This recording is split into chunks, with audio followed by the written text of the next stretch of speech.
शुक्रवार की शाम थी। आसमान काला हो चुका था। बारिश रुकने का नाम नहीं ले रही थी और हवा में बिजली की गंध थी। स्कूल के गेट के नीचे 3 बच्चे खड़े थे।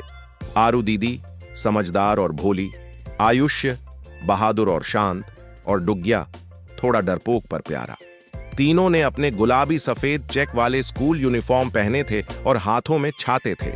आरू दीदी बोली, भैया सब चले गए, हमें लेने पापा क्यों नहीं आए? शायद पापा ड्यूटी पे गए और मम्मी ऑफिस पे गई है, इसलिए नहीं आए। मैं हूं ना तुम्हारा बड़ा भाई डुग्गिया, तुम्हारे साथ, चलो मेरे साथ। तीनों ने एक दूसरे का हाथ पकड़ा और गेट से बाहर चल पड़े। उधर घर की तरफ आरू दीदी और आयुष्य के मम्मी पापा घबरा कर स्कूल पहुंचे।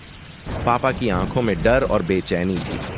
सिक्योरिटी गार्ड ने कहा, साहब, सारे बच्चे तो बहुत पहले जा चुके। मां का चेहरा सफेद पड़ गया। उन्होंने कांपते हुए कहा, नहीं, हमारे बच्चे तो यहीं होने चाहिए थे। उन्होंने तुरंत फोन निकाला और आयुष्य की नानी को कॉल लगाया। मां, बच्चे वहां पहुंचे क्या? उधर से जवाब आया, नहीं बेटी, यहां कोई नहीं आया। अब दोनों का दिल बैठ गया। बारिश के बीच पापा की आंखों से आंसू मिले। वे बोले, भगवान, बस एक बार हमारे बच्चों को सुरक्षित लौटा दो। दोनों भीगते हुए पास के बौद्ध विहार की तरफ दौड़ते हैं। वहां भगवान बुद्ध की शांत मूर्ति के आगे घुटनों पर बैठ जाते हैं। मां की आवाज कांपती है, हे भगवान बुद्ध, हमारी आरू, आयुष्य और डुग्गिया को सुरक्षित घर पहुंचा दो। तीनों बच्चे चलते चलते स्कूल से बहुत दूर निकल चुके थे। सड़क सुनसान, हवा भारी और बारिश अब भी गिर रही थी। चलो मेरे साथ, इसकी वजह से रास्ता भी नहीं दिख रहा है आयुष। भैया मुझे बहुत डर लग रहा है। पर तभी दूर पेड़ों के बीच से सफेद साड़ी में एक औरत का साया दिखा। तीनों के कदम थम गए।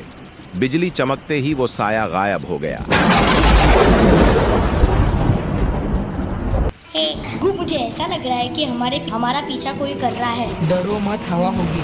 थोड़ा आगे पेड़ के नीचे एक तांत्रिक बाबा आग के पास बैठे थे। उनकी आंखों में लाल चमक थी। भैया, वहाँ पे कौन है? मुझे तांत्रिक बाबा लग रहा है। चलो उस बाबा से हम घर जाने का रास्ता पूछते हैं। डरो मत बच्चों, आ जाओ, आ जाओ। मुझे मालूम है इस जंगल में तुम खो गए हो। हम जंगल में खो गए हैं, हमें घर का रास्ता बताइए। बच्चों, इस रास्ते मत जाओ, जंगल से शॉर्टकट है, वही घर पहुंचाएगा। बिजली फिर चमकी और बाबा गायब हो गए। तीनों ने डरते हुए वही शॉर्टकट वाला रास्ता चुना। भैया, हम घर कब जाएंगे? मुझे मम्मी पापा की बहुत याद आ रही है। डरो मत, हम जल्दी घर पहुंच जाएंगे। आयुष, वो देखो, उस पेड़ के नीचे कुछ चमक रहा है। डुग्गू, मुझे भी कुछ चमकते हुए दिखाई दे रहा है। रास्ते में पेड़ों के बीच से हल्का सुनहरा प्रकाश झलक रहा था। आयुष्य ने देखा, वो देखो, कुछ चमक रहा है। तीनों आगे बढ़े और अचानक उन्हें काई से ढकी एक भगवान बुद्ध की छोटी पवित्र मूर्ति दिखी, जो बारिश के बीच भी चमक रही थी। बारिश की बूंदें मूर्ति पर गिरती हैं और ऐसा लगता है जैसे भगवान खुद सुन रहे हों। हवा एकदम शांत हो जाती है और दूर से हल्की घंटी की आवाज सुनाई देती है, जैसे कोई दिशा दिखा रहा हो। छोटी बच्चियों के बाद भगवान जल्दी सुन देते हैं। आयुष्य मुस्कुराता है, चलो दीदी, भगवान ने हमारी बात सुन ली। तीनों मूर्ति को प्रणाम करते हैं और आगे बढ़ जाते हैं। रास्ता घना और अंधेरा हो गया। पेड़ों की टहनियां झूल रही थीं। अचानक वही सफेद साड़ी वाली औरत फिर सामने आती है। अब तुम नहीं बच सकते, यह जंगल मेरा है।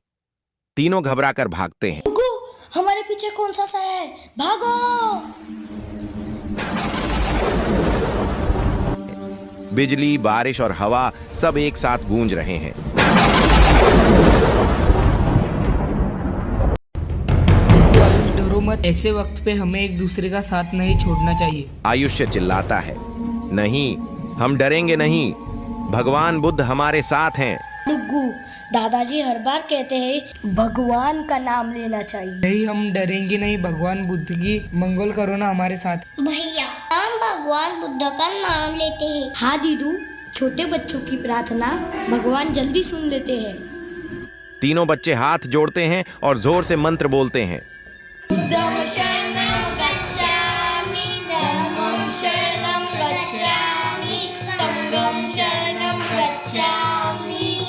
आकाश में बिजली चमकती है, मूर्ति का प्रकाश जैसे उन पर उतर आता है।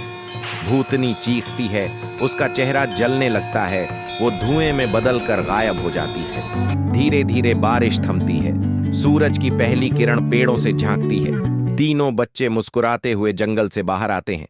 आरू, तो भैया हमारा घर देख रहा है। दीदू, भगवान ने हमारी सुन ली। गेट पर माँ पापा दौड़ते हुए आते हैं।